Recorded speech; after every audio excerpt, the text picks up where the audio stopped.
there are some things you're doing with your finances that you know don't make sense, right? But because of your attitude about money, because of how you've been conditioned as it relates to your finances, you still do them, right? So if that's the case, the next question is, well, how do I recondition my thought process, right? See, how do I change the way I think about something? But right now we're talking about money. So how do I change the way I think about money and finances? Well, here you go.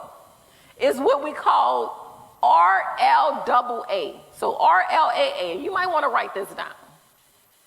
See, if you want to change your thought process about anything, any area of your life, whether it's faith, whether it's your finances, whether it's working out, whatever, you do these things. The R is for read.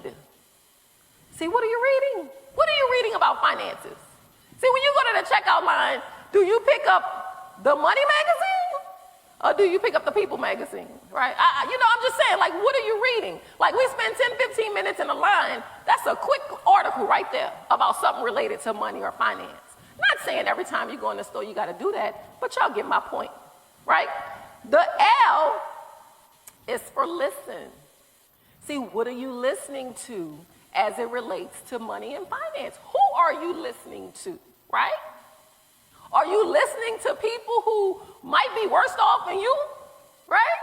Or are you listening to people who can stretch your vision and give you some information to improve your finances? Does that make sense? So R is read, L is listen, the A is for attending events like this, right? See, what are you attending, right? See, when an event pop up that says, okay, we're going to help you with your finances, we're going to teach you something related to how to get your money straight, right? How to manage the 90%.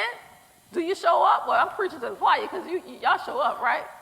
But what are you attending? And then lastly, when you read, you listen, you attend, application, right? Remember we talked about that last week.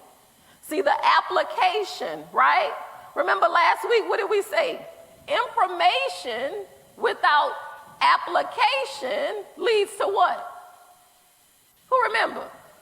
Frustration. But yet information with application leads to what? Transformation. And who ready to transform their financial life?